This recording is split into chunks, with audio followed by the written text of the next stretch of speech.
السلام عليكم ورحمة الله وبركاته وعنا وناكسن داوديال كنا سو دوادا برنامجka murti iyo madadaalo barnaamijka murti iyo madadaalo waxa idin daadiyay anigoo ah Ciise Maxamed Diiro waxaana si toos ah barnaamijka kaga daawanaysaan Kalsan TV studio-deeda magaalada London barnaamijka murti iyo madadaalo alaaba waxa aynu diirada ku saaraa waxyaabaha aynu isleenahay markaasi daawadayaashu waa ay xiiseynayaan hase ahaatee caawa barnaamijka waxaan idinkugu hayaa waxyaabo dhowr oo markaasi idin soo ururiyay balse marka hore aan ku bilaabo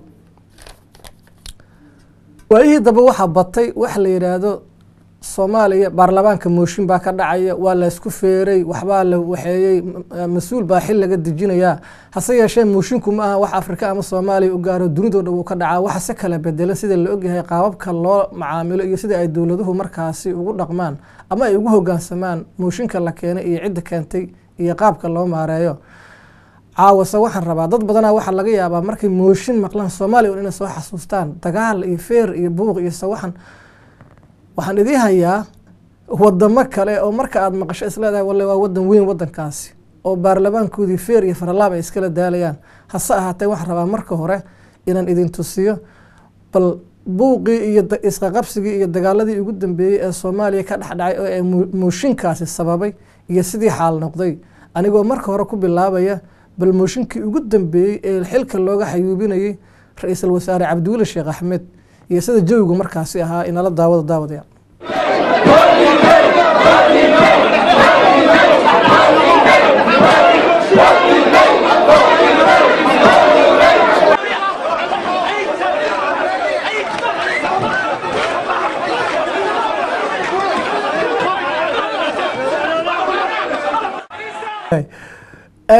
intaas waxay ahayd buuqi iyo dooni mayno ma doonayno iyo buuqi feerkii dabcan qaar baa mooshinka watay qaarna way diidanayeen marka labadii dhinac ayaa hadalkii ka xumaaday waan arkaysaan waa isfeereen rag baa dhiigaya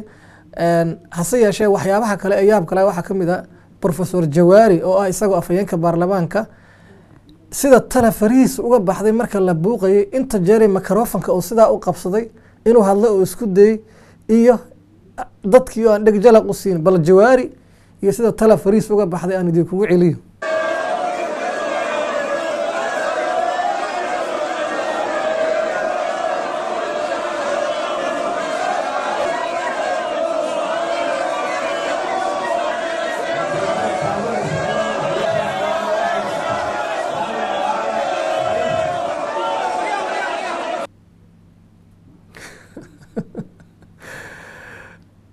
halkaasna waxaan rabaa inaan uga gudbo dabcan haddii saacado badan laga sheekeeyo waqti aad u badan ay qaadanaysaa waana wada daawateen inaad hore intiina badan u aragteen waan ogahay laakiin sababtaan caaw u soo qaatay waxa ay tahay inaan la barbar dhigo wadamo kale ee dawlado waaweyn leh oo aad isleedahay kuwaas baarlamaankooda isma dilo laakiin intaanan fogaanin bal hal mar aan idin geeyo Somaliland talo ayadana mooshinka iyo baarlamaanku markay wax ka dhaxdhacaan sidee wax noqdaan bal mar kale iyo Somaliland kalfadhigan oo ay ka soo qayb galeen aqlabiyada golaha wakiilada ayaa loo balansanaa in golaha la horkeeno mooshin 45 xildhibaan soo gudbiyeen oo xilka lagaga qaadiyay gudoomiyaha golaha wakiilada mudanayaasha mooshinkan xilka qaadista watay ayaa markiiba bilaabay olole xoogan oo ay ku doonayeen fadhigan hore loo bilaabo bal aynu daawano jawigii waqtigaasi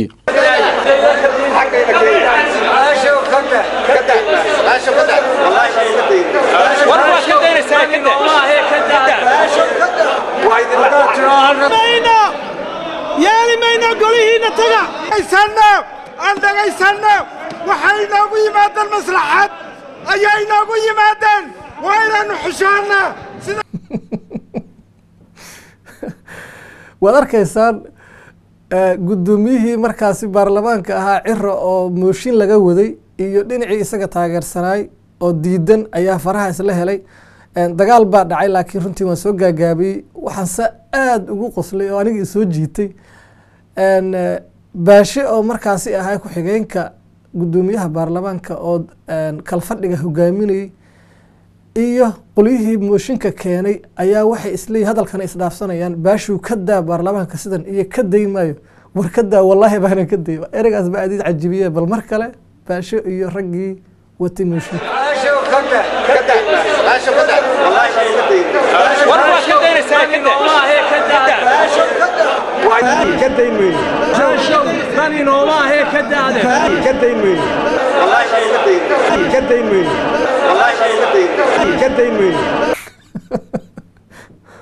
كدا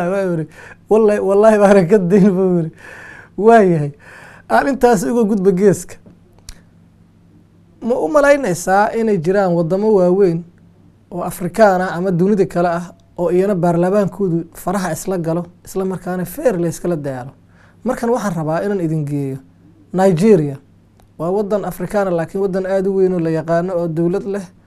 bal Nigeria iyana mooshin la keenay iyo baarlamaanku sidii bal wixii dhacay ila arag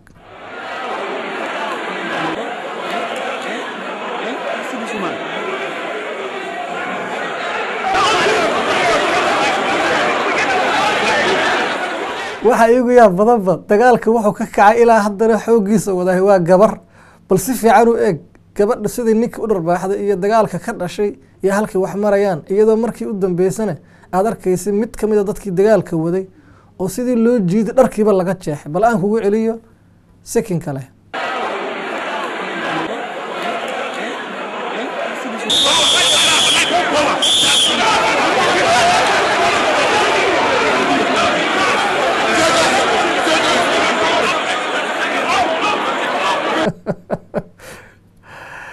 Nigeria halkaasay martay haatana waxaan ku geynayaa wadankaasi Koonfur Afrika waa wadan kale oo Afrikaan dawlad weyn la aad loo yaqaan dunida horu martay la jaan qaaday in kasto Afrika yahay iyana maxaa ka dhacay xarunteeda baarlamaanka haye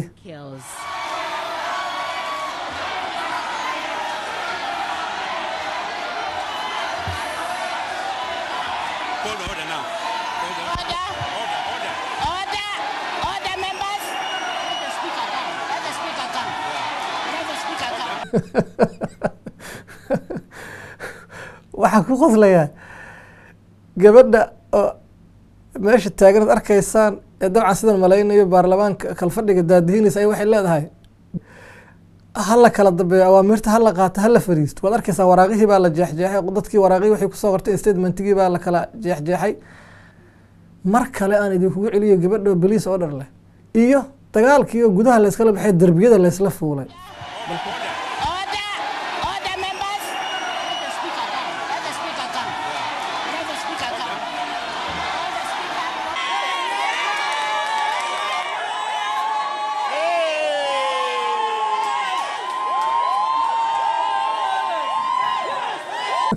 دربيga la isla koriyo jarooyinka waxa la iska goynayo waad arkaysaan taasina waa Koonfur Afrika qaar kale ayaan idin soo wadaa laakiin waxaan ugu talagalay barnaamijkan runtii baarlamaan baa istilay kuraas baa la isla dhacay waa la isfeeray marka Soomaalidu ay maqlaan Soomaaliya un baa la fikiraa dunida inteeda kalena way ka dhacdaa golaha baarlamaanka dhexdooda waa la isku dilaa inkastoo ay ka badan yihiin boqolaal jeer kuwa si nidaamsan waxooda ku xalista mooshin hadii la keenana ku daweeya ama xalkii laga lahaa markaa ka gaara markana waxaan rabaa wadan ka mid ah wadamada Yurub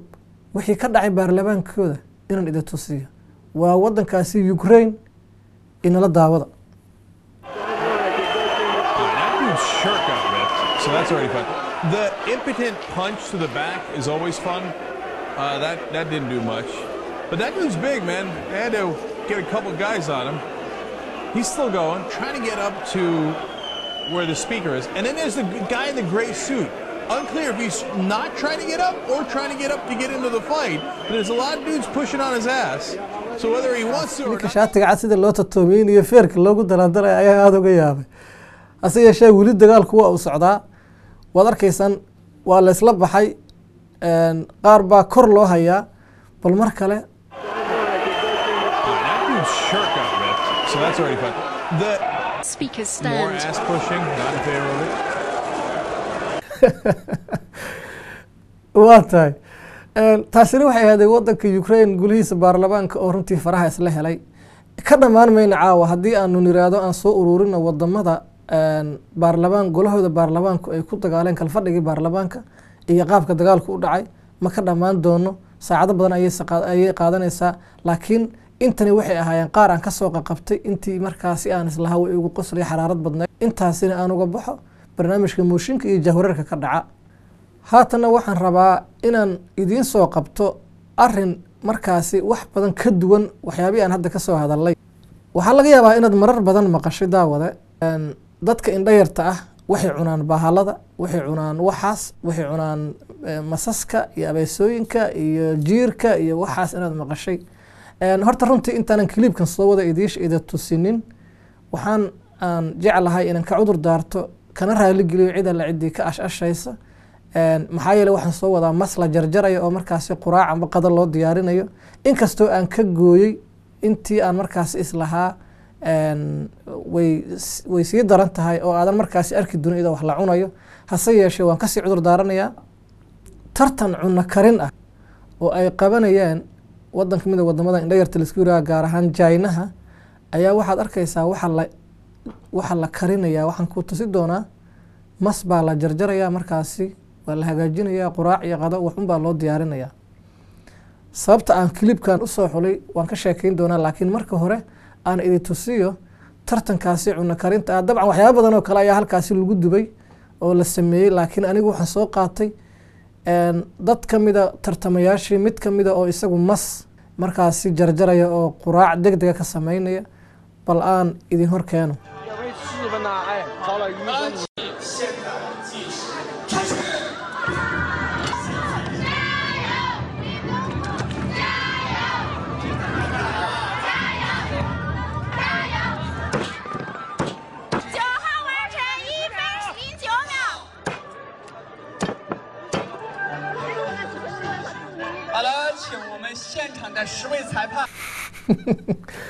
waad arkaysaa degdega oo ninkaasi ku diyaariyey waxaba iiga sii daran wuxuu u diyaari waxa markii la jarjaray oo lasoo saaray weli wuu nuuxayaa oo dee bahalkii maba dhimanba waad arkaysaan bal mar kale aada u fiiri sixnigii ama saxankii baa lagu soo shubay waxyaabihii kale carafisadii baa lasoo duldhigay hase yeeshee bahalkii weli wuu nuuxsanayaa waxaad moodaaba inuu saxanka inuu ka dhaqaaqa rabo oo doonayo oo baxbaxayo haddana in la cuno diyaar u yahay oo cid unbaa markaasi inay ka tijaabiso cunto la doonayaa bal mar kale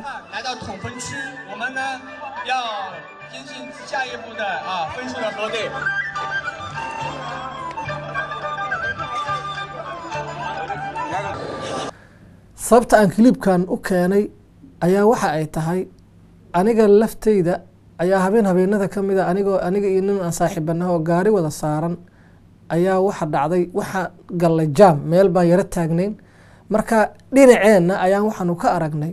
maadaama jaamka ama baabuurtu ayna aada u dhaqaaqayno hal tilaababa marka gaarigu dhaqaaqa ka hore istaagayo oo aan jaam ku jiray ayaa isheenna waxay mar isla qabatay gabar yar waa magaalada tan London xaafad kamid ah gabar yar oo Soomaali ah oo markaasi ka soo baxaysa restaurant niman Chinese ay leeyihiin oo korna uga qoran tahay Chinese restaurant wax sidaas ah ku sii qoqoraa gabadhan maqaaxidana waxay leedahay qayb cuntooyinka takeaway fudud laga qaato iyo qayb caadi oo la fariisto sida aan markii aan sii fiiriyay iga muuqatay gabadhan mar quraan isla aragnay cunto bac ku jirto ayay kala soo baxday waxaan isdareensiinay aniga iyo saaxiibkay gabadhan yarta ah aan kala garanayn meelaha ay cuntada ka qaadanayso meelaha oo cuntooyinka xalaash ah sameeyo iyo waxaas aan kala ka siin oo iska wixii ka soo horbaxay markaas ay soo qaadanayso runtii anigu waan isceli kari waayay gaariga daaqadiisa iska jaray gabadhii oo sii baxaysan ka daba orday ii sugbaan ku iri waxaan ku iri cuntadan iyaad u wadaa waxay ku tiri guri xaafadda wada maxaa kaa gala adiga si xataa wanaagsan ilaa hadal waxaan ku iri sorry waa sax inaan ku faragashto ma ahayn laakiin ma ogtahay meesha cuntada ka soo iibisay inaan ahayn meel cunto xalaal lagu iibiyo ma garan kartaa dadkani waxyaabaha ay sameeyaan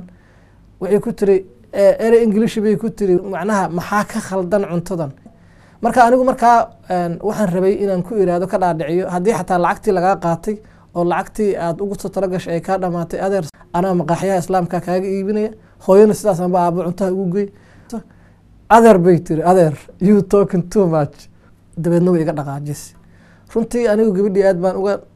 naxay waayo waxaan dareensanahay at least haddii cunada la sii wadaahay aanay waxaan hadda aan ka sheekaynay ku jirin waxaa laga yaabaa waxyaabo badan oo aan markaasi xalaal ahayn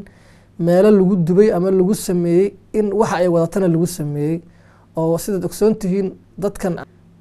waxyaabo badan oo kale sameeyaan marka waxaan ugu talagalay clipkan in laga taxadaro meelaha cunada laga qaadanayo dadkan dad waxaas cunaa jira waa su'aal kale masku ma xalaal iyo ma xaaraan baa taas dhinac kale ayaan u dhigaynaa laakiin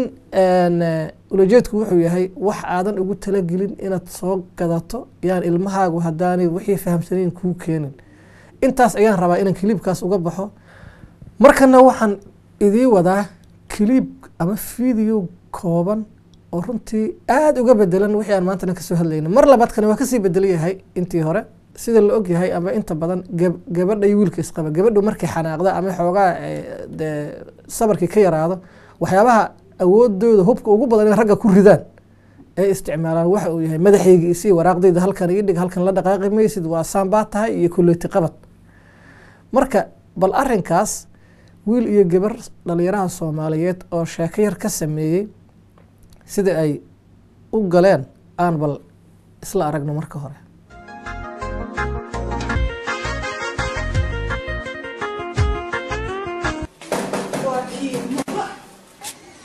السلام عليكم حاسكي أنا وبلا السلام عليكم ديدي حنا قفت المرقد ديدي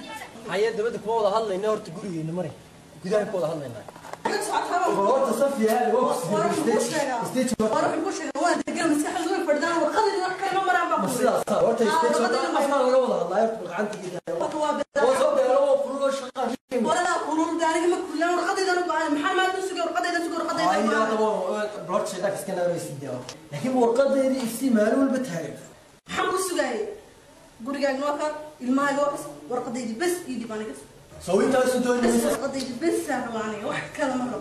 واحد دون اسمه ماشي كنت لهينا كنا سنه لهينا aan habi kun qolay marka magaalada ka nimaano ayaa saas xamsan bal caruurtii baan dayacan gurigii baa saas cuntadii wax kasta hadda waan soo kulmaanay waan soo socnay wax kasta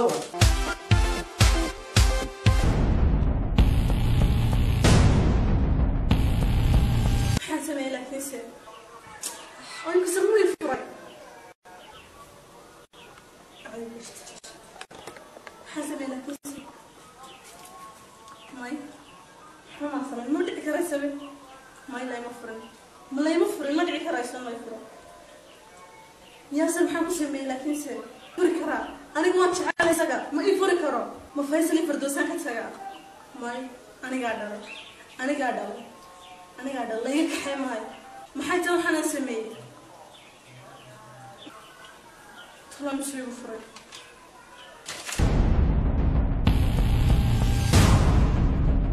يا أي مفرق يا ملاك وادا نكيجي مفرق نكيجي ويتشالي أنا كيجي مفرق نكيجي ويتشالي لا عقلي متشر دوني ذا الله وياسر قراعة ياسر ما تجي بقى واني هيك علي أنا وحنت لا وحكم سقرية تحت القاضي أدينا إلى في بدي سقطتي deeshalay toona basta suma ku jala samad kugu soo qoray adiga ay fahmi waayay laakiin runtii videogan aniga qudhaydu markii aan daawaday aad baan uga helay xigmadda ku jirta cabdifataax oo inoo soo diray oo Norway jooga gaar ahaan Oslo jooga waxaan uga mahad celinayaa aniga iyo bahda kalsanba inuu noo soo diray clipkan waxa kale oo rabaa inaan u mahad celiyo murtidan amba fikradan qofkii lahaa iyo dabcan labada dhalinyaro ah ee jilay ama metelay clipkan runtii waa sheeko gaaban laakiin fasir ma u baahna iyada isfasirtay waana sida arkaysaan hubka ugu badan ee dumarku ay markay xanaaqaan ama masayraan ama dhibsadaan ninka ay la nool yihiin hubka ay ridaan ama se awoodda ugu badan oo ay markaas isticmaalaan waxa ay tahay waraaqdayda isi madaxayga iyo laakiin markan waxaan rabaa anoo soo koob waqtigan u hayo inaan aqriyo cabdifataax sheeko ku saabsan oo markaasi clipkan uu nooga soo diray magacaygu waa cabdifataax waxaan ku noolahay magaalada Oslo ee wadanka Norway waxaan jeclaystay inaan barnaamijkan murti iyo madadaalo uga qayb galo clipkan anigoo marka hore u mahad celinaya bahdas barnaamijkan gaar ahaan Ciise Diiro oo daadihiya sidoo kale waxa aan rabaa inaan aad ugu mahad celiyo wiilka iyo gabadhan markaasi iyagu sheekadan jilaya hase yeeshee sheekadani waxa ay noqotay sheeko aniga si weyn ii saameysay muddo haatan laga joogo 10 sanadood ayaa aniga iyo xaaskaygan